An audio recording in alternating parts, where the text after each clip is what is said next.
Contend for the faith that was once for all delivered to the saints. In times of spiritual and moral chaos, it can be hard to discern truth from error and to apply it to all of life. God's word is not silent, and we don't have to be either. This is Once for All Delivered with Caleb Castro and Andrew Smith. Hello, OFAD lads and lasses. This is Andrew Smith, co-host of Once for All Delivered. We are continuing our series for the month of April, our mini-series on the Best of Bob, where we run back some of our best episodes, interviews, moments, etc. from Bobcast, what we did before we rebranded this show as Once for All Delivered last fall. Before we get into that, just some personal news and updates for the hosts. I actually misreported last week on Caleb's URC candidacy exam. That is going on this week. I am recording this on Monday. It probably won't post until late Tuesday. So by then his exam will probably be done, but at the time I'm recording, results are still pending. As far as my exam at Presbytery last week, I passed. So Lord willing, I am on track to be ordained and installed as the pastor of Westminster Orthodox Presbyterian Church in Hamel, South Dakota next week. So coming up very soon. So that's what's going on with us. As far as what we're doing on the show this week for the Best of Bob, we're going to run back an interview that we had a lot of fun making. It was a very good time we had talking to Dr. Alan Strange, professor of church history at Mid-America Reformed Seminary. We recorded this around November of 2020 when Caleb was still a student there, talking about a topic that doesn't seem to get a lot of attention in our Reformed sphere as far as good Reformed theology as applied to this topic. It is on beauty and aesthetics. We talked a little bit through an article by Bovink on the topic, as well as Dr. Strange's own reflections, which, as is always the case with Dr. Strange, very insightful, very interesting, and we hope you'll enjoy it, whether you're hearing it now for the first time or whether you've been with us from the beginning and get it the second time around. I think it's something that's worth going back to. So this is on beauty and aesthetics with Dr. Alan Strange. Bobcast. Bobcast. Bobcast. Bobcast.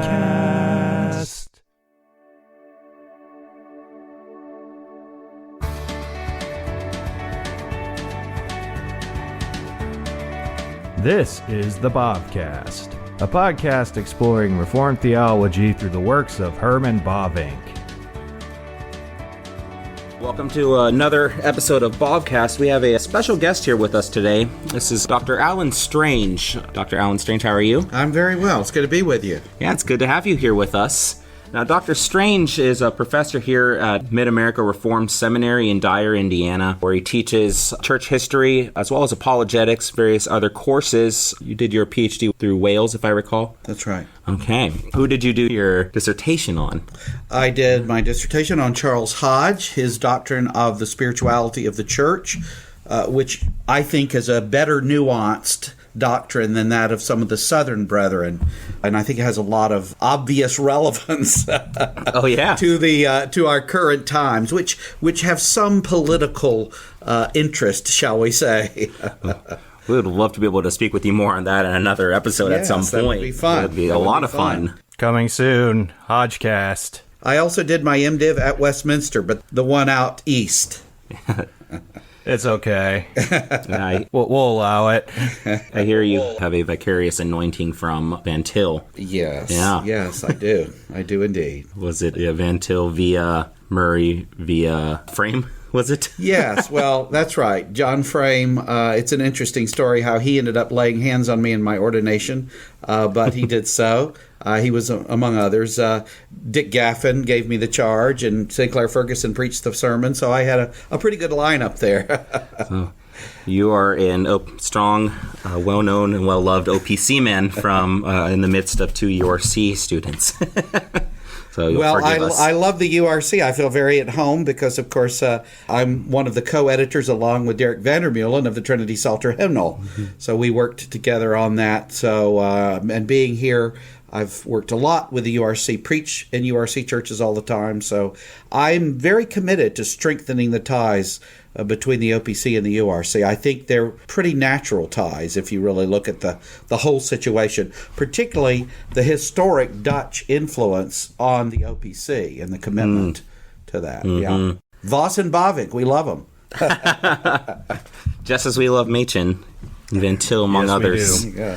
Yeah, and speaking on your work on editing the Trinity Psalter Hymnal, now, of course, there are reasons of your love for the church as not just a professor, but a churchman in which you engaged in that, but you're also a lover of the arts. Oh, very much. Yeah. Yes, indeed. Yes, indeed. And we tried to have this book be one that reflects both the truth about who God is in all of its richness and fullness, as well as the beauty or the glory, to use that preferred Bavink term, for the Lord, because we worship Him, don't we, in the beauty of holiness. Mm-hmm. Well, that is precisely what we want to get at here today, why we have brought you on, not only as a lover of the arts, but one who loves the Lord, one who rejoices in not only things that are true, not only things that are good, but on things that are beautiful. We want to get a little bit more into that, I guess, on what beauty is. So today we're looking at Herman Bavink's essays on religion, science, and society, particularly on his article that he has there on aesthetics. Now, this is a topic that maybe gets pushed a little bit to the side, in my opinion, at least more recently. There has been some work done by some scholars such as Jonathan King, among others, that are looking at thinking on the topic of a theological aesthetic. We're not going to get necessarily too deep in the weeds on that today, so much as we want to, again, more of a simple understanding of what is aesthetics. What are aesthetics? Why are they important? And especially with an eye to how Bavink spoke of this a little over 100 years ago. So everyone seems to appreciate beauty in one way or another. We have this popular phrase, beauty is in the eye of the beholder. But I guess the question within those sort of statements is, what actually is beauty? Do we understand what beauty is? We're all quick to say that things are beautiful, but what are we talking about when we say that something is beautiful? Yeah, one thing that your listeners might find helpful in this, because this is a very complex and highly developed topic. It is the case. Let me just say this. You mentioned that as Christians, what we might call that fourth branch of philosophy doesn't get as much attention. Obviously, the first branch, metaphysics or ontology, the second branch, epistemology, the third branch, ethics, gets a lot of our attention. And because we have a revelational epistemology, we believe we know what we know, not simply by the autonomous use of our minds, that would be rationalism, such as you have with Plato, or simply by looking at the world and understanding things empirically, a bit of Aristotle. We're not rationalists, we're not empiricists. We believe that we have the truth by revelation. We spend a great deal of time on those first three areas and not quite as much on the fourth, on beauty. And there is a little book, I think, that would help your listeners. This isn't strictly related to Bavink, but there's a series that's published by Crossway called Reclaiming the Christian Intellectual Tradition. And Paul Munson and Joshua Drake have a book called Art and Music, A Student's Guide, and it's just 112 pages. And they really deal with these issues. And that series deals with that. And what they say is, let's begin with beauty, because it's what makes art art. And of course, you may quibble over the meaning of beauty, but they say ordinary people have always known that the reason we draw and sing is to please viewers with beautiful drawings and hearers with beautiful songs. And they go on to talk about the different conceptions of beauty. And of course, they mention, obviously, they come to the 19th century, the late 19th century adage, beauty is in the eye of the beholder. And that's, among us, today not understood to be a worldview, which it is. It's a postmodern conception. So what they're arguing in this book is even Christians will say beauty is in the eye of the beholder, as if that's just a truism. When in fact, it's a reaction of more recent decades of coming in terms of postmodernism, in which any objective standard of beauty has been displaced by an utterly subjective conception of it. And of course, the notion that there is no objective standard of beauty, Christians would never say there's no objective standard of truth. They would not say there's no objective standard of behavior. We would affirm that, and we really shouldn't here be total subjectivists. There's a subjective aspect of everything, but so is there an objective aspect.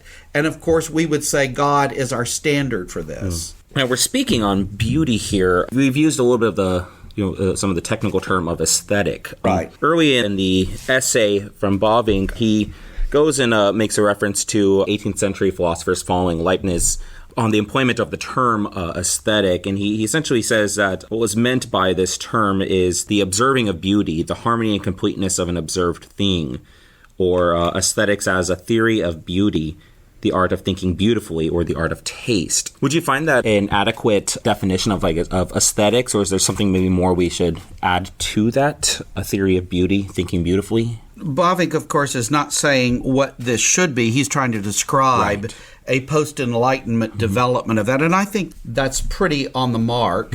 The classical view of beauty is that, I've just mentioned a postmodern view, which is totally subjective. Against that, the classical view of beauty is that it is objective, manifesting perfect form, proportion, symmetry, and in such a worldview, beauty becomes the purpose of life, and aesthetics provides the basis for ethics.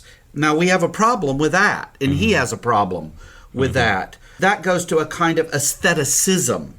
That's what dominates in the classical world. Form is made absolute, and you can think of how, Munson says in his book, like the media-bewitched teen starving herself before the mirror, we devote our lives to the pursuit of some created formal standard and see that the result is not beautiful at all, but wicked and ugly. So there's a problem with that kind of aestheticism, even as there's a problem with the skepticism of postmodernism. We don't want either of those. But yes, he's right to sense that in the post-Enlightenment era, you think of the aestheticism of an Oscar Wilde, who is quite an immoral man, and it tracks with that famous phrase, the French don't care what you do as long as you pronounce it correctly.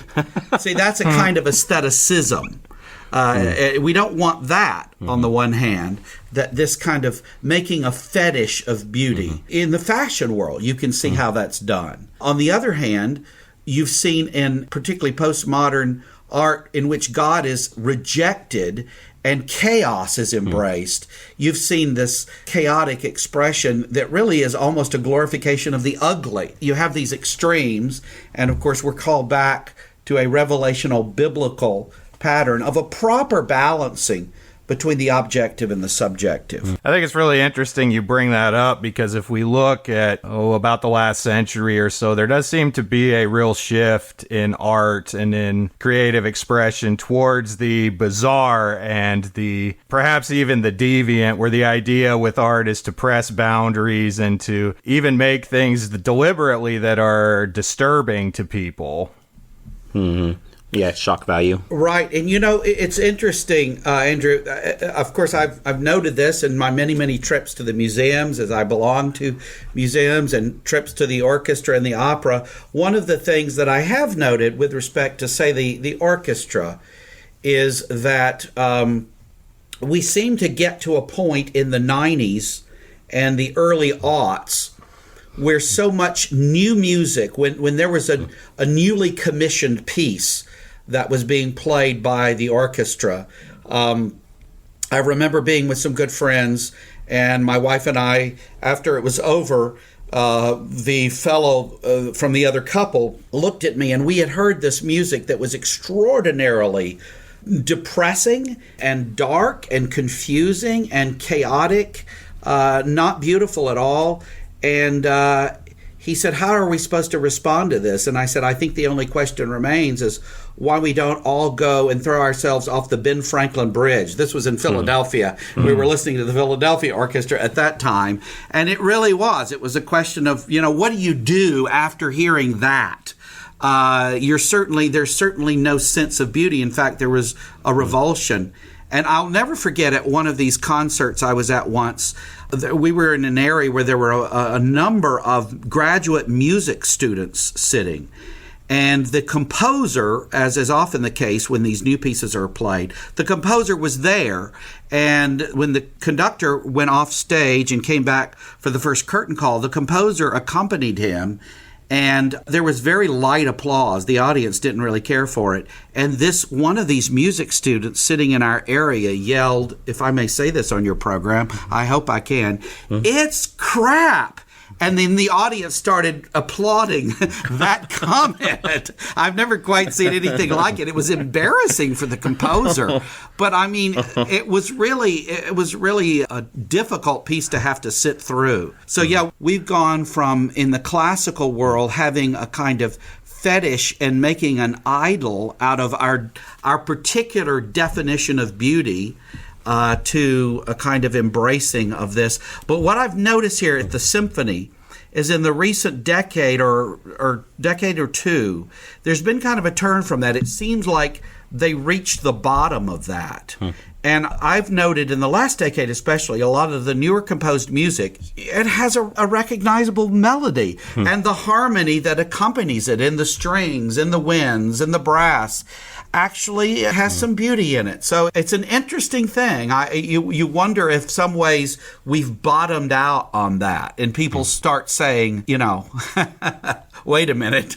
I want to get back to the this kind of postmodern and contemporary perception of art in a little bit here. So I think that's a very good point you raise. In building on some kind of a little bit of the background of the idea of aesthetics or beauty, there's a lot of questions that have popped up over time that philosophers since the classical period have been dealing with. Things of even just, if there's a variety of what might be considered beautiful, is there a highest degree or objective standard of beauty? Is fondness for beauty innate or developed? Yes. Why? It is. Yes. Well,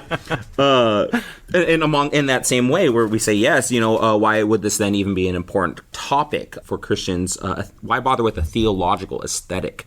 Why isn't that we're just content with, say, something like truth or with morality? Oftentimes you might come across a church where, say, there's more moralistic preaching at times, even a concern with personal piety. Others might throw very heavy on the information, doctrinal, lecture-y kind of preaching. Yeah. We don't really get a lot of aesthetical preaching, though, do we? Why should Christians care? Well, it's interesting that you say that. I think a well-crafted sermon is a beautiful thing. Because it sets forth God in all of his glory and Christ as central in that as the supreme revelation of God. And, of course, on the one hand, right, Isaiah tells us that there was no beauty in him that we should desire him. So there was something about Christ in his humiliation, in his weakness, that in entering into our condition, part of that is a kind of lack of beauty. Sin isn't beautiful. And insofar as he took that upon himself judicially and bore our sin and paid its penalty, there's something profoundly the opposite of beauty. And yet there's also, the cross is at once, it's the irony of the cross we often speak of. The cross is at once the ugliest thing ever because man seeks to put God to death. And at the same time, of course, what we see, as Owen put it, in the death of Christ is the death of death.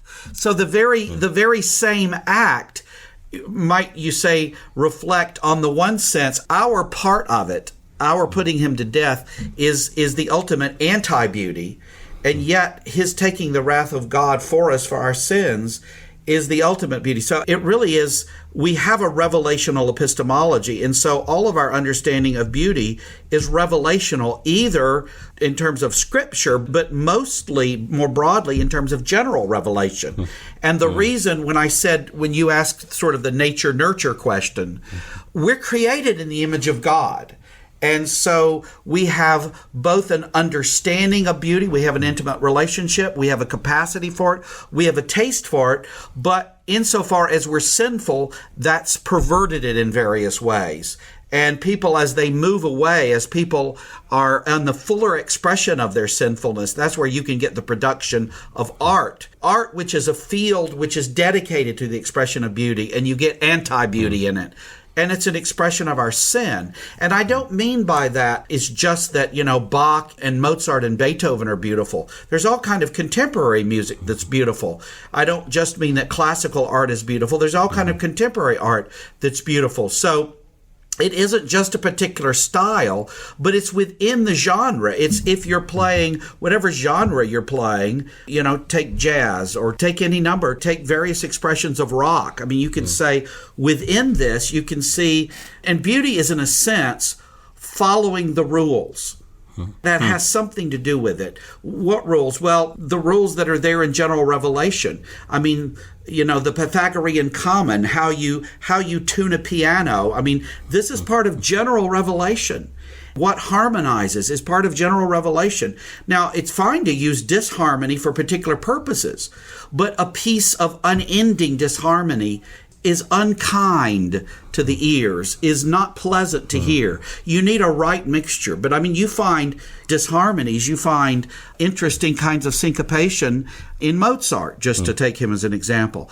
I think it's important in terms of we have an ethics which comes from God, which is both we see in general revelation and we see in Scripture. And I would say it's true also for aesthetics. That brings to mind a point that Bobbing raises in pages 254 and 255 of this article, this essay, where he states, in this world, nothing exists by itself. Everything is interrelated. The works we produce have this in common.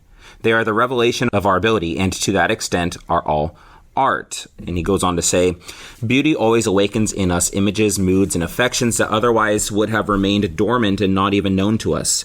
Beauty thus discloses us to ourselves and also grants us another new glimpse into nature and humanity.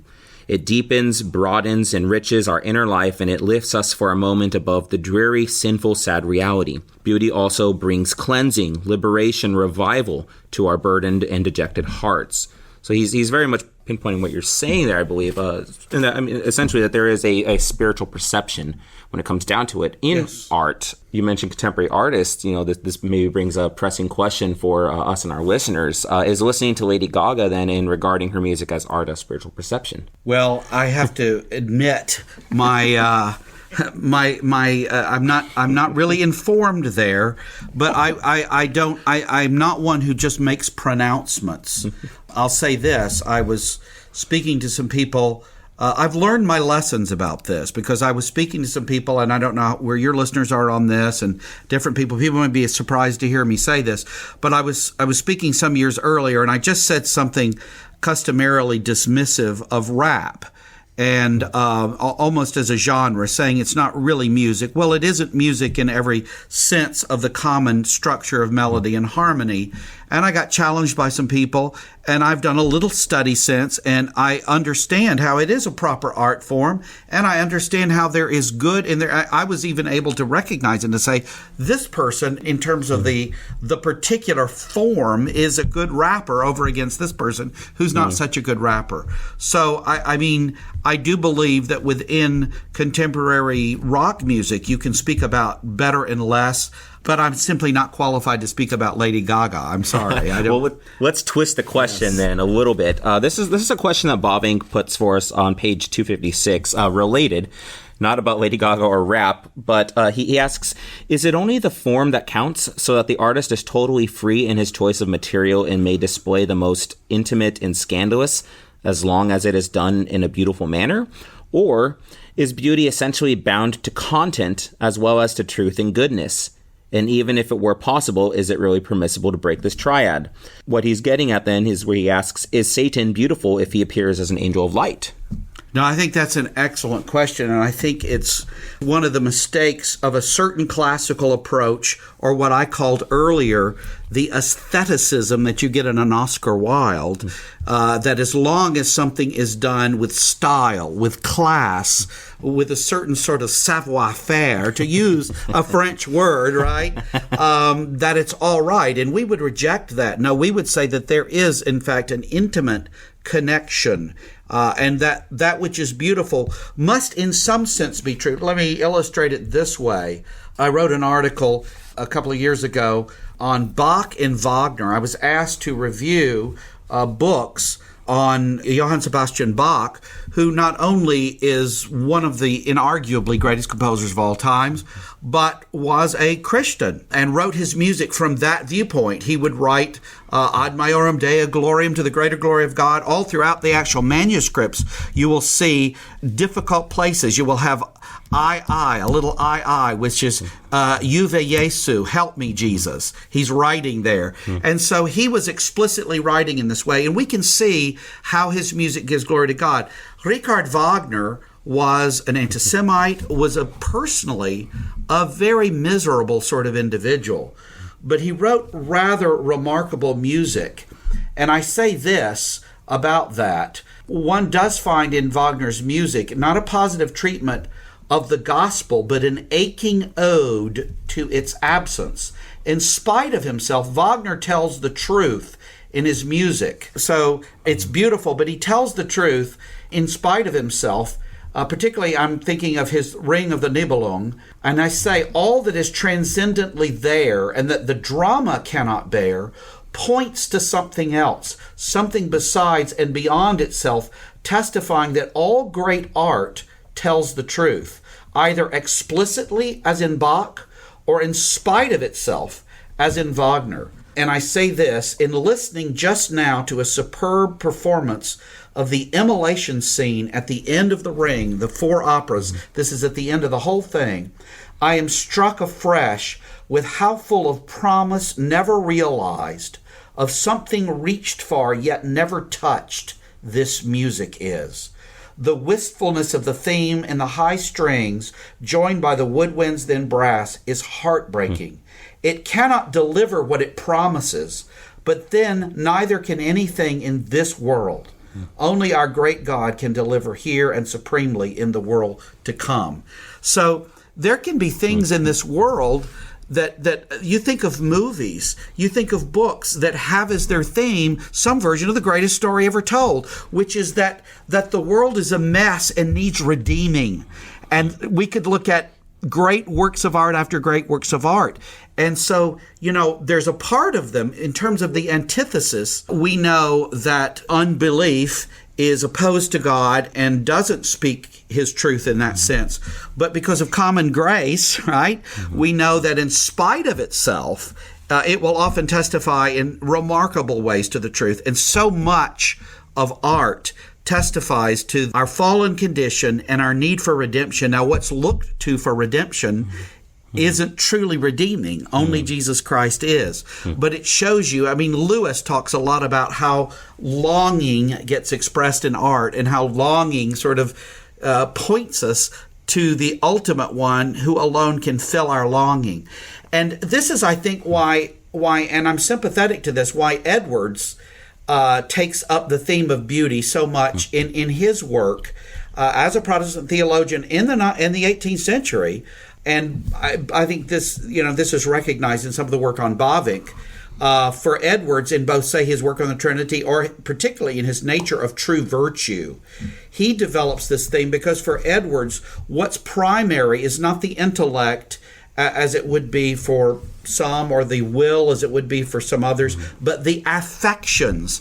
And the affections are have to do with attraction to that which you most love, which is most lovely, which is most beautiful. And so there's a sense in which whatever we think beauty is, ever how we may define it, whether classically or postmodernly, that is that to which we're attracted. So beauty is that. So Edwards sees that in terms of God, that the regenerated, renewed soul is attracted to God.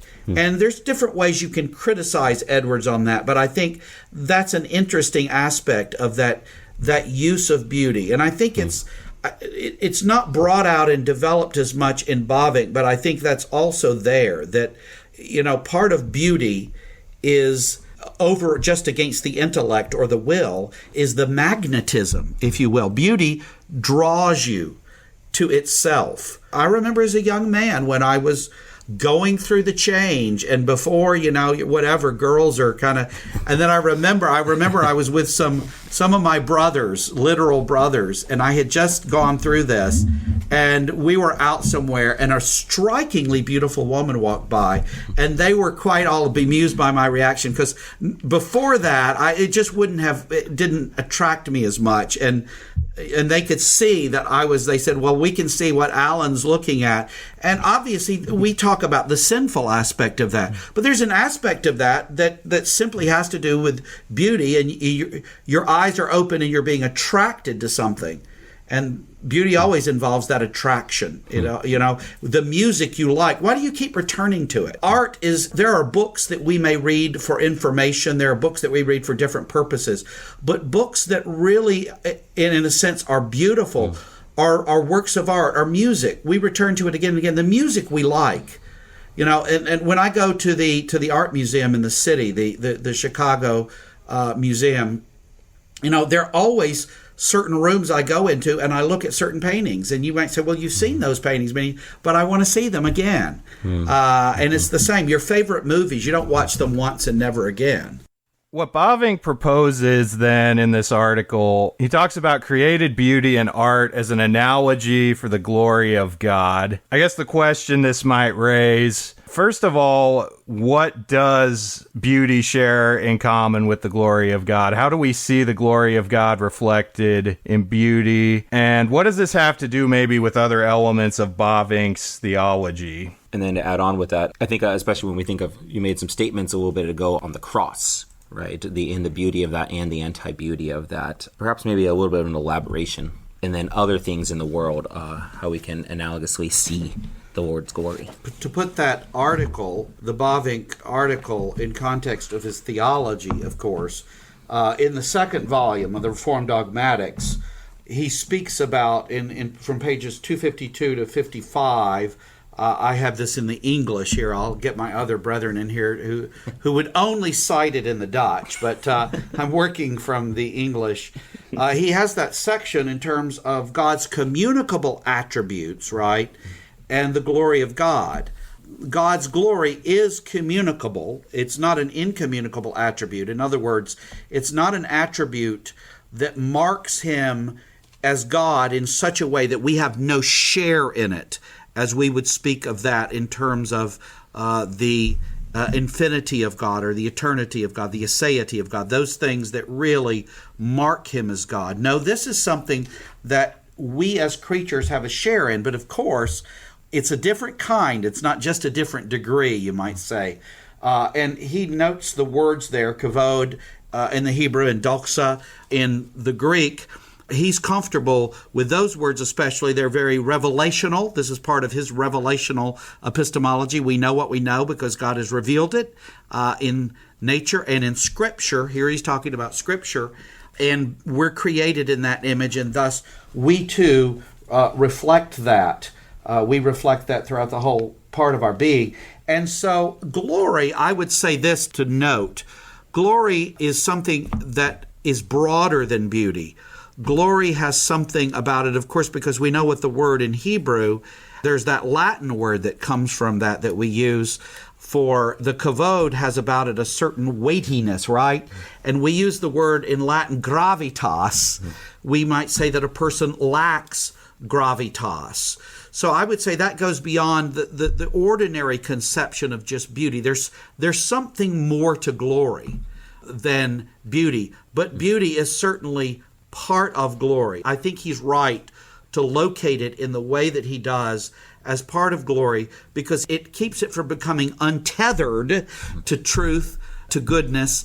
It keeps it from becoming, in the way he's concerned with Augustine, for example, and others who use this in a Platonic way. As you know, Plato has a view of the transcendentals as if they're things that exist in themselves. Plato believes in justice with a capital J and beauty with a capital B. Well, we don't believe in those things as having some kind of independent, separate existence. We believe in God with a capital G, and whatever is called justice is a reflection of his character. Whatever is called beauty is a reflection of his character, or glory is a reflection of his character. So he situates it in his theology. He rightly situates everything in God. So you don't have the Platonic mistake. You don't have the Gnostic error of these sort of free-floating transcendentals, which, you can go in the direction of saying, is this beautiful in God? Is this just in God? And the reason,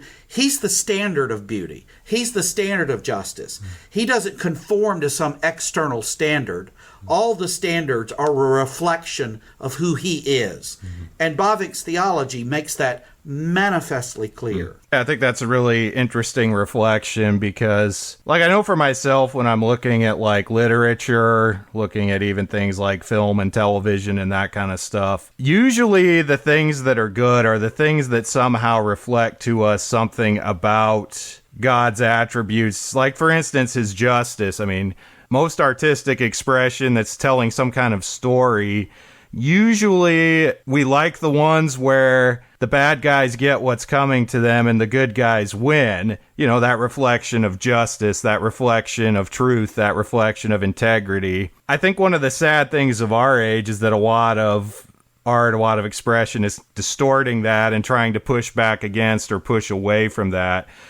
But in general, you can even see sort of this common grace reflection in art, and that often the story that's being told does reflect to us something about God and something about his nature and even his law. Andrew, if I may jump in here, I agree entirely with what you're saying. Let me give some examples, a little concrete example. I just saw recently The Highwayman, which is a much better account of Bonnie and Clyde than the 1967 film with Beatty and Dunaway. And it's better because it tells the truth much better. The earlier film glorifies them, and you see in this film, The Highwayman, those that do glorify Bonnie and Clyde are portrayed as fools. In other words, it shows you people who think Bonnie and Clyde were wonderful, but they're fools. And it really comes out on the side of they receive justice. Now, let me give you another example of a film. It also is an opera. If you're familiar with the film Dead Man Walking, the purpose of that film is anti-capital punishment. And I don't know if your listeners remember this, but I remember it so vividly. I saw it, my wife and I saw it in the theater. This back in the days when you could go into a place called the cinema or the movies and actually watch something with other people sitting there. Different times. Yes. Nobody had on masks, except I think somebody robbed the popcorn stand, but no. So we're there, and Dead Man Walking, and it's Sister Jean Prégent, who is this advocate against the death penalty. The director, there's this brilliant scene where there's a cross-cutting between this heinous act, this man who is on death row, heinously killed a young couple, and it's cross-cut his murder of them and his abuse and murder of them, and then what the state was doing to him in executing him.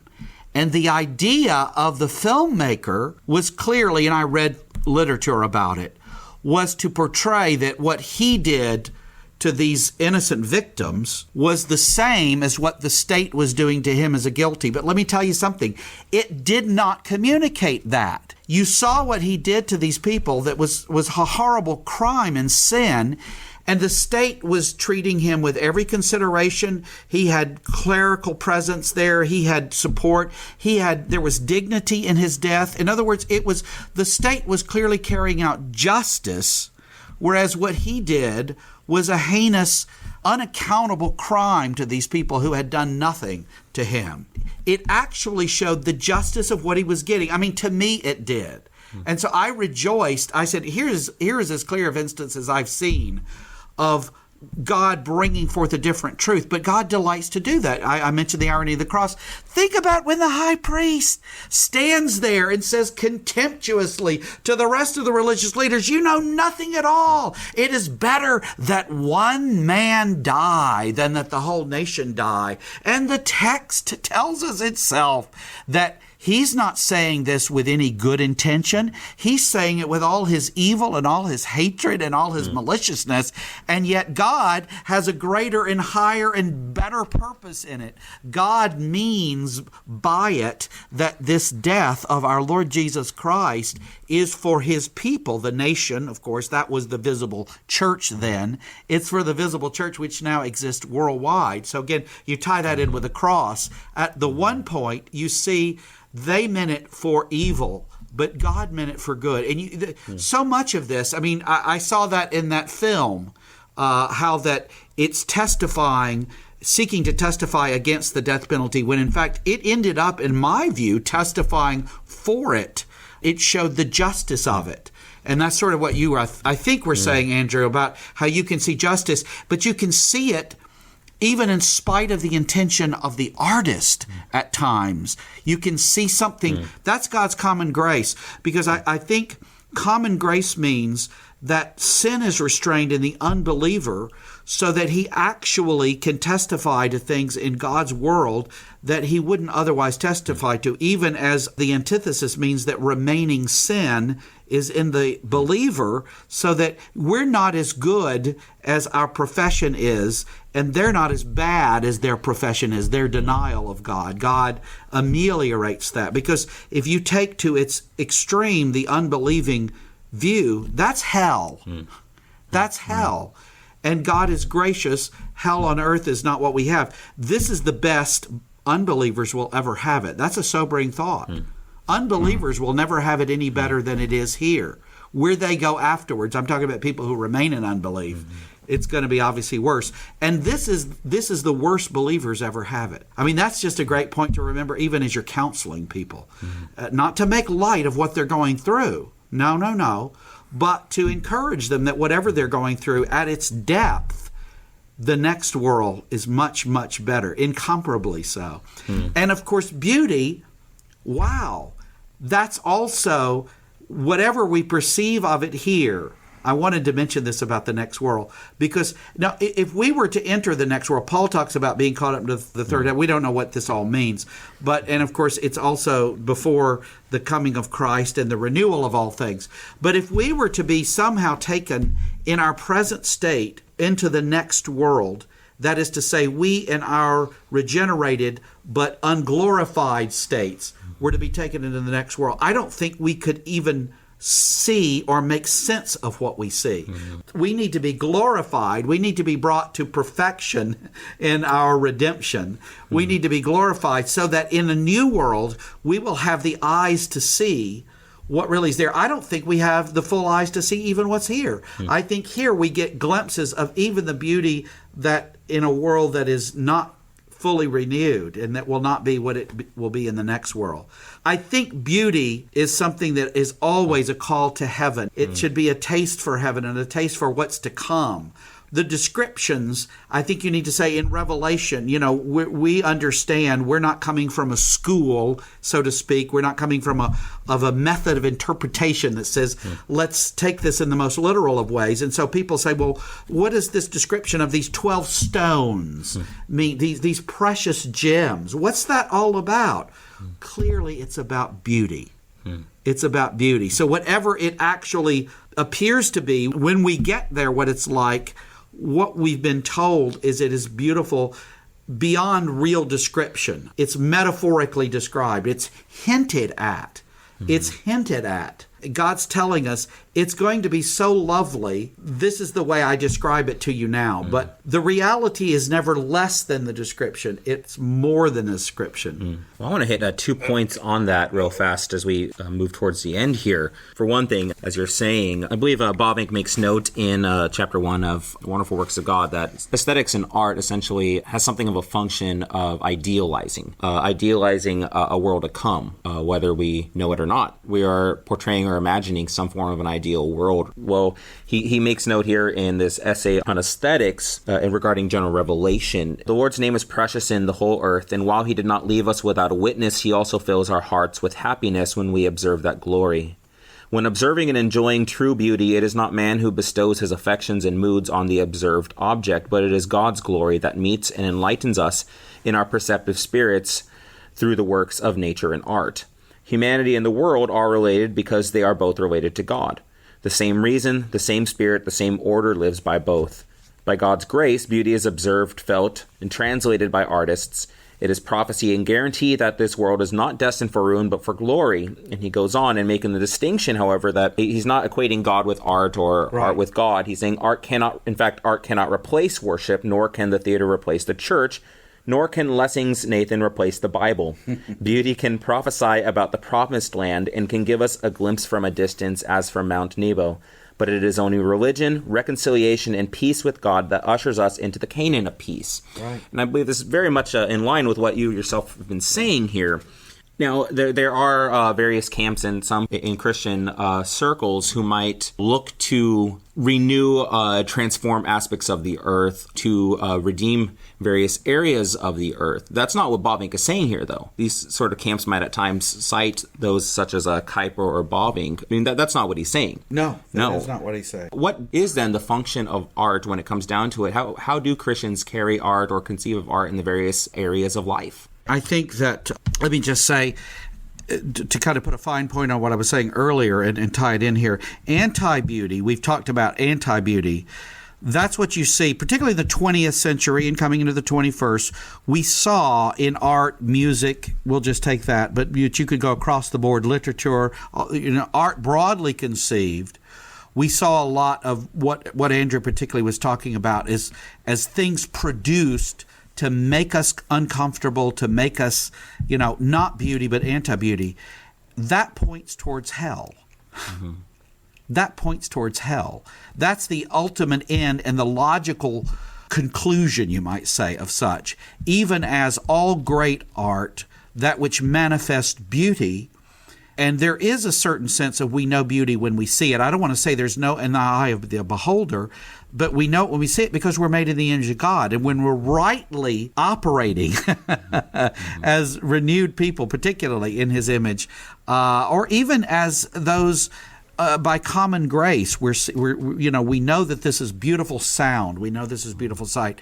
That calls us to this other world and higher thing. How are Christians then to engage? I think Bach is a great example. I don't want to just leave it with him. He seems almost superhuman. He actually wrote more music than most people could physically copy in a lifetime. We don't know how he was so productive, but certainly the answer is he trusted in the Lord. The Lord helped him. But what an artist is doing, whether they're a sculptor, whether they're a composer, a painter, we could just go through all the arts. Who is a Christian? And I know plenty of artists who are Christians, very good artists in all these areas, and they're very conscious of what they do. Whatever you do, right? Do it to the glory of God.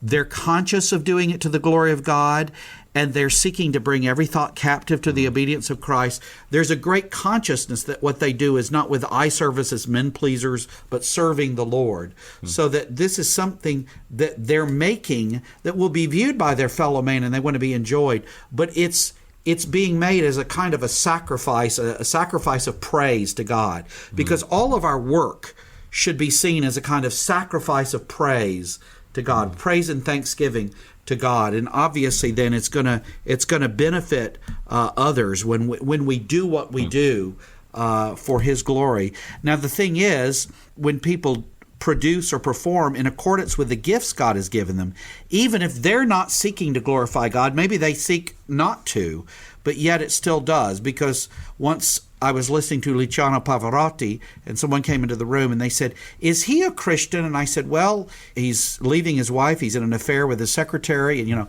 he's a traditional Roman Catholic. But no, I don't believe that he is a believer from a number of things." I said, "But he sure sings like one, doesn't he?" And they were like, "What do you mean?" And I said, "Is this voice beautiful?" And they said, "Yes." And I said, "This glorifies God, whether he intends to glorify God or not by it. There is an objective glorification of God because this is such a lovely voice. He's singing beautiful music here."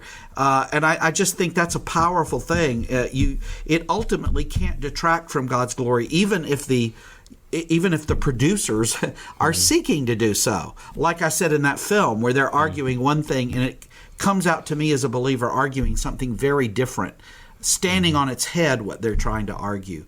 I mean, I think we see in any number of ways our God reigns, and he will have his way here. And, you think of Joseph's life. You think of all the things that happened. And we don't mean to say, we don't excuse his brothers, and we don't say that what his brothers did to him wasn't truly evil. It was. But God turned it to good. And the good and the beautiful are intimately connected and related. I mean, something which is good, there's a beauty in kindness, isn't there? There's a beauty in love, in showing favor and affection. So, yeah, I think the beautiful, though, is something that all of us can strive for in whatever field we're in, that we do what we do to the best of our ability, but we do it as a sacrifice of praise to him. And it will most benefit mankind. That's good. One final question in light of the things we've discussed here then today. When we look at the church now, in many corners of it, we see this sort of, I guess you could almost say, fundamentalist impulse to resist culture, avoid culture, run away and hide from culture. On the flip side, we see this impulse that maybe goes too far to the other extreme, where we need to embrace all of culture and attempt to redeem and transform all of culture. I guess just a practical question. As Christians living in this world, what are some maybe brief pointers, brief advice on how we ought to think about and engage with the arts and with culture and with this task of seeking out and understanding beauty? Well, that's a great question. I wasn't really planning to speak to this specifically, but one journal produced monthly that comes to my mind that your readers may be interested in checking it out, maybe you've talked about it before, is called The New Criterion. And The New Criterion was founded by some folks who were coming off the New York Times when they were sort of going away from any standards whatsoever. And the New Criterion is not explicitly Christian. It has Christians and non-Christians that write for it. The basic assumption, or sort of the core value of the journal, is that it believes that there are standards of excellence that are discoverable in each of the fields in terms of the disciplines as they present themselves. They have traditional approaches to music, to art, to many things. That doesn't mean that they don't like contemporary things, but they don't believe it's just an anything goes kind of view. They believe that there are standards. And each issue has poetry in it. Each issue has, of a very high level, has music review, theater review, and I mean theater, I don't mean cinema, because I don't think it has that in it. It doesn't typically review films, though National Review reviews films. Ross Douthat reviews films, and then he also writes for the New York Times, which are good. John Simon used to do for them, and I think John Simon was one of the finest film critics and theater critics there was. So there are critics that are very good that you can look to. So you can look, like I say, there are music reviews, there are art reviews, there are theater reviews, there are literature reviews, all in this book called The New Criterion. But also I read regularly the New York Review of Books, which is the premier intellectual, very liberal book review in the country. The New York Times book review, which is in the Sunday Times. So I think these are places to look, and I think just as Christians, get involved, have a membership in your local museum. Go, at least if you don't subscribe to the orchestra. I mean, you can get subscriptions to the orchestras that are maybe just 4 or 5 concerts. If you want to get involved with the opera, I'll be happy to talk to you about that. I have articles on this. I have articles in New Horizon that give, which is the OPC's magazine.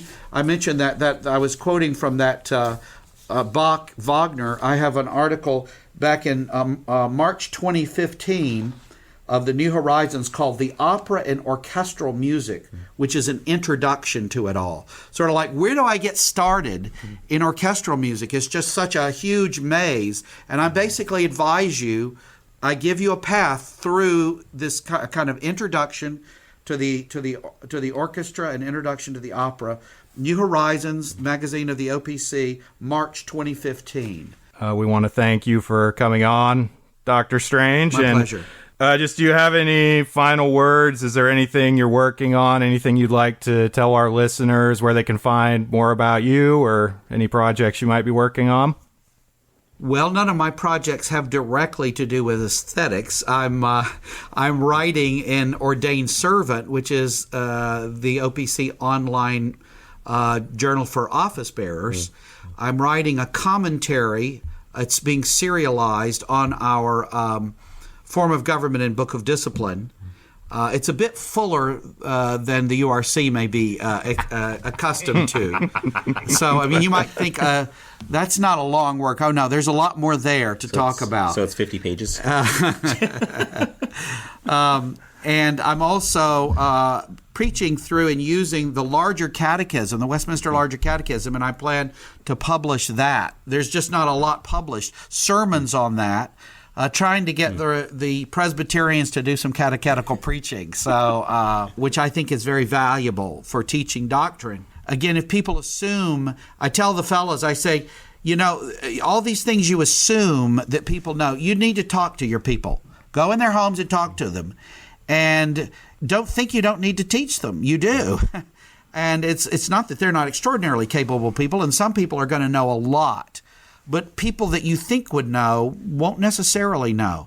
But in terms of our subject today, I think the best thing is just to, if you're an artist, produce what you do to the glory of God. And if you say, well, I can't play an instrument or anything, well, you can listen to these things. And YouTube, of course, I'm so thankful for that. That has opera singers on it that I never saw, I wasn't alive to see, going back into the 30s. And it's amazing what you can hear on there, who is on there.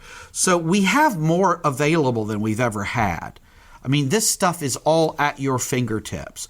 Great works of art of every sort are at your fingertips. And I'm doing more work in these areas. There's some volumes that have come out on Wagner's Ring, a 2-volume set just on the Ring, talking about all the theological and philosophical themes in it. I was supposed to go with some friends, including Derek Thomas. We were going to hear the Ring here in Chicago back in April, but COVID canceled the whole thing. Sorry for that. And I'm hoping to get back to that and to write this larger piece on the Ring. I did listen to it otherwise, because obviously I've heard it many times. There's plenty to do. There's plenty out there. We are in a tough time right now because particularly for music and theater, we're in COVID times. Yeah, YouTube doesn't help get a lot of money oftentimes for YouTube performances. Yeah.